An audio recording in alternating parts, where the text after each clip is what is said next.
In the year 1987, artist Andres Serrano created a work of art that would be the subject of national controversy for more than 2 decades: immersion, or Piss Christ. Serrano submerged a plastic crucifix in a jar of his own urine and photographed it. While many Christians would find this immediately offensive because of its crude nature, Serrano is in fact a Christian himself, stating that, I'm a Christian. I'm not blasphemous, I'm not sacrilegious, and I'm not an outsider making fun of my religion. On the contrary, I work within my religion, within the symbols of my faith, and, very much in tune with what I feel like I have to do as an artist. That's right. As a Christian, Serrano aimed to redeem the crucifix from its accessory status and return it to its reality as the crucifixion of a man, saying, "The thing about the crucifix itself is that we treat it almost like a fashion accessory. When you see it, you're not horrified by it at all. But what it represents is the crucifixion of a man, and for Christ to have been crucified and laid on the cross for 3 days, where he not only bled to death, he shat himself and peed himself to death. So if Piss Christ upsets you, maybe it's a good thing to think about what happened on the cross."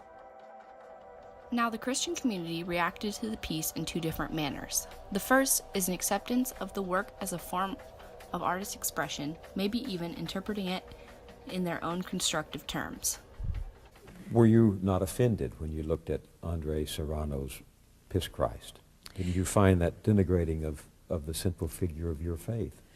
Well, actually, no, because I thought he was saying, in a rather simplistic, magazine-y type of way, that this is what we are doing to Christ. We're not treating him with reverence. His great sacrifice is not used. We live very vulgar lives. We put Christ in a bottle of urine. In practice, it was a very admonitory work. Not a great work, because one wouldn't want to go on looking at it once one had, to one's distress, seen it once. But I think to call it blasphemous is really rather begging the question. The second reaction is a rejection of all reasonable explanation, opting for an emotional response, as well as an opposition to the grant he received from the National Endowment for the Arts. What is your reaction to the idea that anyone would do such a what seems to me to be an obscenity, and not to put it in religious terms, which would make it a sacrilege, but it's absolutely appalling to put the word art next to what this is.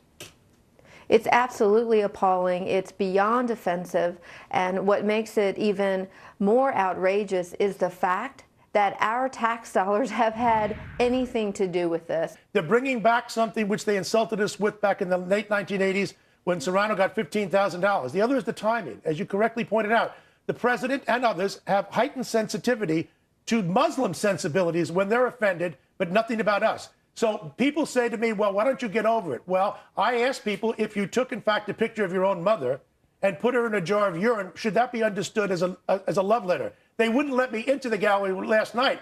I wanted to ask Serrano, what about my art? See, I'm an artist also, maybe a different kind of artist. And I brought in here, this is an example. The secularists don't have any religion. So their religion is liberalism. This is their president, okay? President Obama. I have a jar too. This isn't a jar of feces. Well, let me see. Let me just check it. Yeah, let me just check. No, it doesn't have any smell to it. You know what it is? It's brown Play-Doh. But they got the point, okay? I want to ask Serrano, why can't I get a grant too? So on the front lines of the American debate regarding this piece was the frustration that money provided by the taxpayers through the National Endowment for the Arts was funding art that was too provocative and offensive for the government to support it.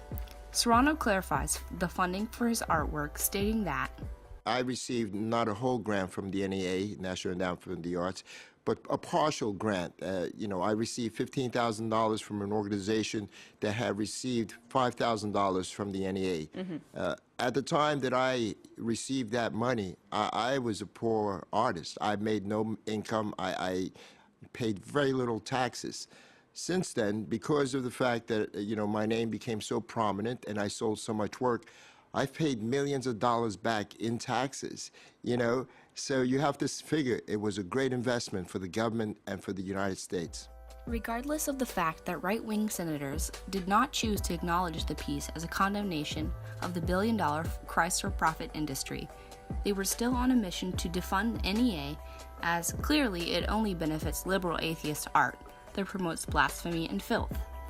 So in 1990, Congress proposed to cut all funding to the NEA for that year, but the amendment didn't pass, and the NEA's budget was reduced to a symbolic $45,000, which was the cost of Serrano's exhibit and another controversial artwork by Robert Mapplethorpe. About 20 years later, in 2011, the piece was on display in Avignon, France. Protests began to form. Civitas, a lobby group that aims to re-Christianize France, launched an online petition and mobilized other fundamentalist groups to get the work banned in France. Then, on April 16, 2011, 1,000 Christian protesters marched through Avignon to the gallery, including a regional councillor for the extreme right. The following day, on April 17, 2011, which happened to be Palm Sunday, 4 people in sunglasses, aged between 18 and 25, entered the exhibition just after it opened at 11 a.m. One took a hammer out of his sock and threatened the guards with it. A guard grabbed another man around the waist, but within seconds, the group managed to take the hammer to the plexiglass screen and slash the photograph with another sharp object, either a screwdriver or ice pick. They also smashed another work, which showed the hands of a meditating nun.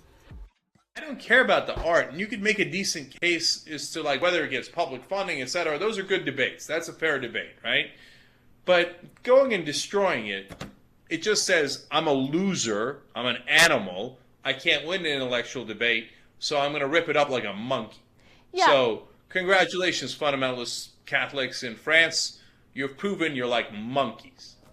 This was such a subject of national discussion that even this guy was brought back into the debate. Yeah, you know, I'm sure Bill Donahue is ecstatic about this news. Now people can fear Catholics too. So congratulations, Bill Donahue. You asked for it earlier in the program, and now you're getting it. You've got raving fundamentalist lunatics on your side as well. Piss Christ has shown us that the variance between the artist's intent versus the public's interpretation can have significantly negative impacts on both the artist and the public. Artist Andre Serrano became the center of a debate he didn't intend, and the public funding of the art suffered because of extreme fundamentalist interpretations that failed to try and comprehend the work in a context outside of personal attack.